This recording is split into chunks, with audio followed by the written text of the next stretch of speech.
주님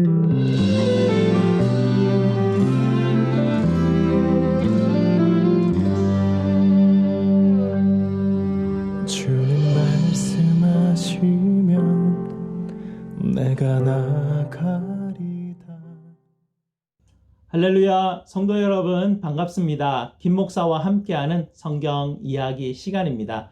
오늘은 13번째 시간으로 로뎀 나무 아래 있던 엘리야 이야기를 하도록 하겠습니다. 오늘 성경 말씀은 열왕기상 19장 2절에서 4절까지 말씀입니다. 제가 읽어드리겠습니다. 이세벨이 사신을 엘리야에게 보내어 이르되 내가 내일 이맘때에는 반드시 내 생명을 저 사람들 중 한 사람의 생명과 같게 하리라. 그렇게 하지 아니하면 신들이 내게 벌 위에 벌을 내림이 마땅하니라 한지라. 그가 이 형편을 보고 일어나 자기의 생명을 위해 도망하여 유다에 속한 부엘세바에 이르러 자기의 사환을 그곳에 머물게 하고 자기 자신은 광야로 들어가 하룻길쯤 가서 한 로뎀나무 아래에 앉아서 자기가 죽기를 원하여 이르되 여호와여 넉넉하오니 지금 내 생명을 거두시옵소서. 나는 내 조상들보다 낫지 못하니이다. 아멘. 이스라엘이 분단되고 난 이후에 가장 끔찍하게 나타난 왕조가 북쪽에 있는 이 오므리 왕조인데요. 오늘 우리 이야기의 이게 배경이 되는 어떤 그런 역사입니다. 이 세상의 관점으로 본다면요, 이 오므리 왕조가 세운 이 북쪽 이스라엘 왕국은요, 사실은 정말 강력한 나라였습니다. 주변 국가를 정복하고 굉장히 부유하고 부강한 나라가 됩니다. 그런데 성경은요, 이 오므리 왕조가 일으켜 세운 군사적, 경제적, 정치적 어떤 그런 번성함, 강성함에 하나도 조금도 집중하고 있지 않습니다. 오히려 오므리 왕조에 나타난 아합과 이세벨의 악행에 대해서 참 많이 기록을 하고 있죠. 이 아합과 이세벨의 악행으로 하나님은 엘리야 선지자를 그들에게 보내셔가지고 수년 동안 비가 내리지 않을 것이라고 그렇게 저주를 하십니다. 이스라엘은 1년만 비가 내리지 않아도 도초에 굶주리는 사람이 생겨나는 그런 땅 아니겠습니까? 그런데 3년이 지나도록 비가 내리지 않습니다. 얼마나 비참한 상황이 벌어졌겠습니까? 그러니 아합과 이세벨이 엘리야의 저주로 인해서 비가 오지 않는다 생각하니 그들은 엘리야를 정말 너무 치가 떨리게 아마 미워했을 것입니다. 그런데 이제 3년 하고 반이 지날 때쯤 엘리야는 하나님의 음성을 듣고 온 백성에게 공고를 하죠. 광고를 합니다. 갈멜산에서 하나님과 바알의 대결이 있을 것이다 라고 광고를 하죠. 그 유명한 갈멜산 대결이 여기에서 일어납니다. 우리가 잘 알듯이 이 갈멜산에서 엘리야는 바알과 아세라 선지자 850명과 싸워서 완전히 승리를 하게 되죠.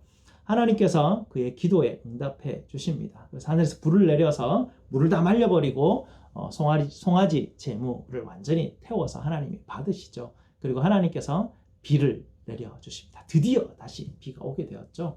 이래서 이로 인해서 하나님께서만이 오직 참 신이심을 만방에 드러내시고 이세벨이 시집 올 때 가지고 왔던 그 바알과 아세라 신상은 아무 힘도 없는 잠자는 신이다. 잠자는 그런 신이다라는 게 만천하에 다 드러나게 됩니다. 이로 인해서 당대의 최고의 실력자, 권력자였던 이 이세벨의 체면이 완전히 짓밟혀 버리게 되었죠. 온 백성들 앞에서 체면 구기는 일을 당했으니 이세벨이 가만 있을 리가 없었지 않겠습니까? 그래서 오늘 2절 말씀에 이세벨이 이렇게 말합니다. 이세벨이 엘리야에게 사신을 보내가지고 내가 내일 이맘때쯤 반드시 내가 네 생명을 취하리라 이렇게 아주 엘리야를 위협을 하죠. 엘리야는 이 말을 듣자마자 어떻게 합니까? 이 생명의 위협감 때문에 막 바로 도망을 칩니다.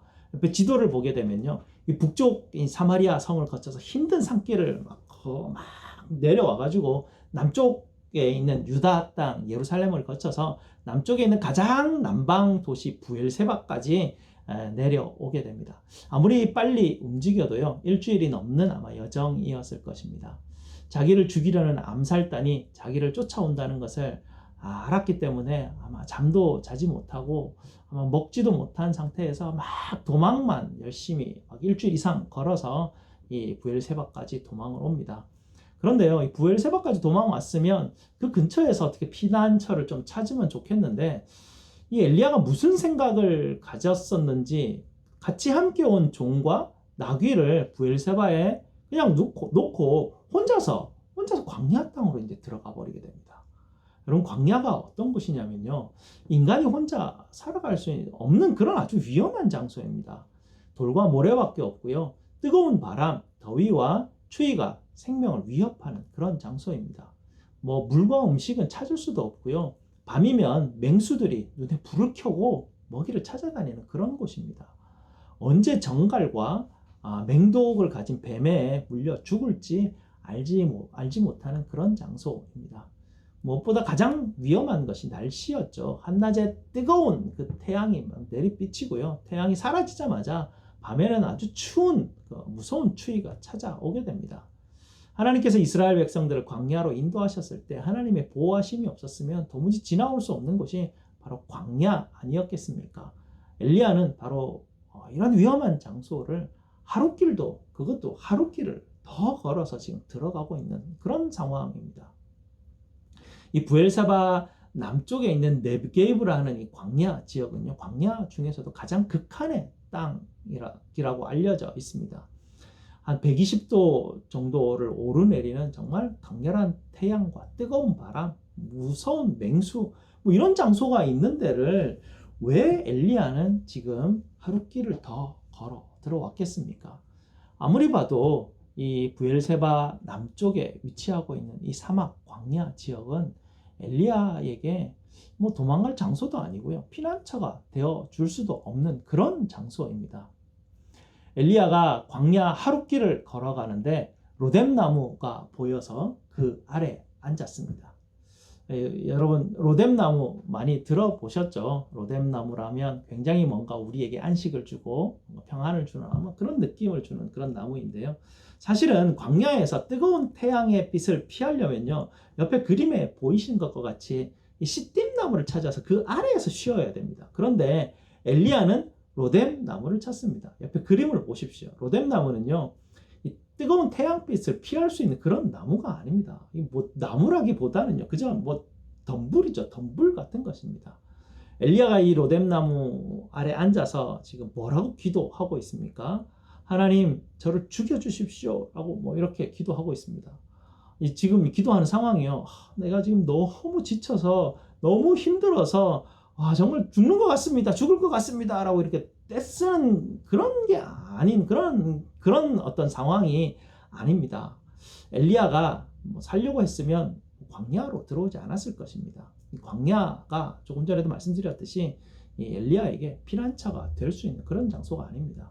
특히나 이 로뎀나무는요, 시띠나무와 같이 그런 그늘조차도 장소 제공해 줄 수 없는 그런 장소입니다.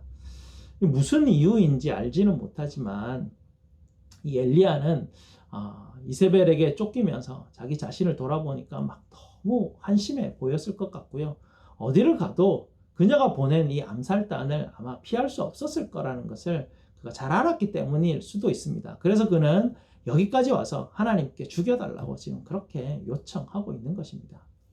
이 가장 위험한 장소에 오면서 종과 나귀를 두고 홀로 이 사막 광야를 들어올 때 아마 이런 이유 때문에 그렇지 않았겠습니까?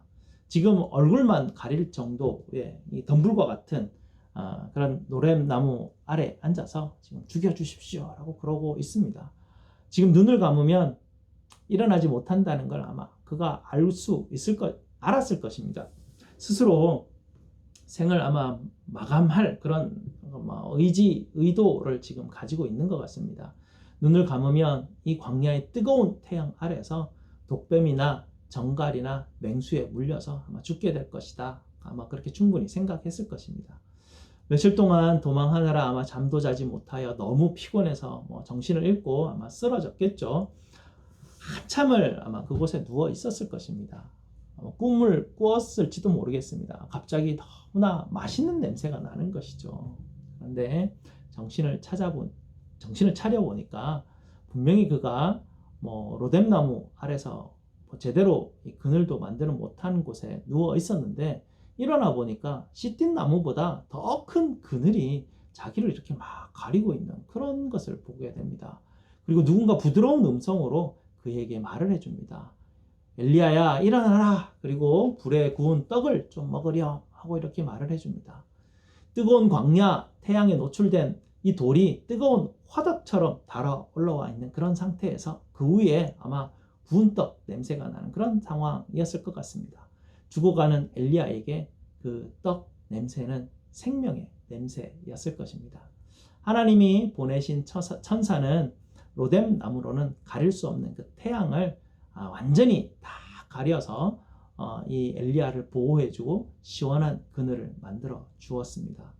이 천사가 들고 온 시원한 물은 엘리야에게 생명수가 되었습니다. 우리는 성경을 읽으면서 이 로뎀나무 아래에 있는 이 엘리야를 보면 쉼과 회복을 먼저 머리에 떠올리게 됩니다. 그러나 이 엘리야에게요, 이 로뎀나무는 쉼의 장소가 아니라 가장 비참한 죽음의 장소였습니다. 엘리야는 로뎀나무 아래서 잠시 낮잠을 자면서 쉼을 가지려고 이곳에 머물러 앉아 있는 것이 아닙니다. 절망의 극에 달해 죽음의 장소로 선택한 곳이 바로 이 로뎀나무 아래였습니다. 그러나 하나님은 이 엘리야의 절망과 죽음의 자리를 그냥 내버려 두시지 않으시고 직접 찾아와 주시지 않았습니까? 하나님은 엘리야에게 찾아오셔서 너 왜 절망하느냐? 왜 죽으려고 하느냐? 뭐 이렇게 묻지 않으십니다. 절망한 엘리야에게 찾아오셔서 그저 먹을 것을 주시고 물을 주시고 그의 지친 마음을 어루만져 주시고 자, 다시 힘내자 라고 그렇게 손을 내밀어 주시는 분이 바로 여호와 하나님이셨습니다.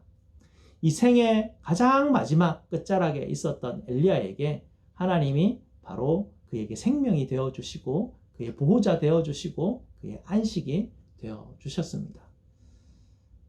죽음의 장소인 이 로뎀나무 아래가 생명과 안식의 장소로 바뀌는 놀라운 일이 바로 이곳에서 벌어졌습니다. 절박함과 절망에 빠져있는 이 엘리야에게 하나님은 그에게 쉴 수 있는 그늘과 먹을 떡과 마실 물을 주셨습니다. 생을 포기하려고 한 엘리야와 함께 해 주셨습니다. 그저 곁에 머물며 그에게 그늘이 되어 주시고 떡이 되어 주시고 생수가 되어 주셨습니다. 성경은 이렇게 좌절과 절망 끝에 있는 그 사람을 찾아가는 하나님의 이야기가 많이 나옵니다. 엠마오로 가는 두 제자도 좌절하여 그들이 내려가는데 우리 주님께서 그들에게 찾아가 주셔서 그들에게 참된 양식과 음료를 먹여주시고 그들을 회복시켜 주셨죠. 우리 주님은 베드로도 찾아가 주셨습니다. 우리 주님을 배신하고 도저히 주님을 뵐 면목이 없어서 고향으로 좌절하고 포기하고 돌아갔던 그 베드로 아니었습니까? 그런 베드로에게 우리 예수님은 찾아오셨습니다. 그리고 그에게 떡과 고기를 구워주시면서 좌절한 제자를 다시 회복시켜 주셨지 않습니까? 베드로야, 괜찮다. 내가 너에게 다시 새로운 사명을 주시겠다. 예수님께서 그렇게 말씀하시고 이제 나와 함께 가자 라고 그렇게 격려해 주셨습니다. 여러분, 좌절한 그곳에 우리 주님은 반드시 찾아가 주십니다.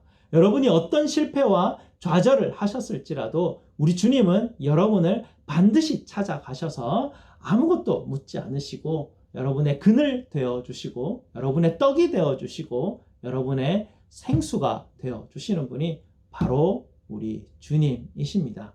우리 주님의 사랑이 여러분과 함께 하시기를 축복드립니다. 감사합니다. 다음 주에 뵙겠습니다.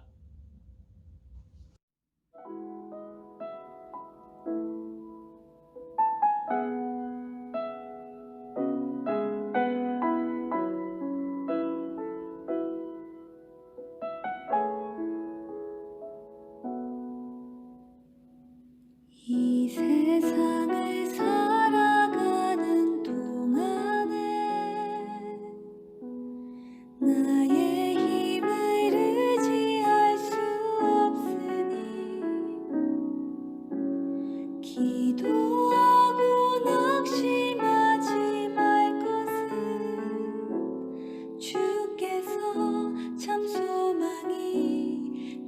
관심이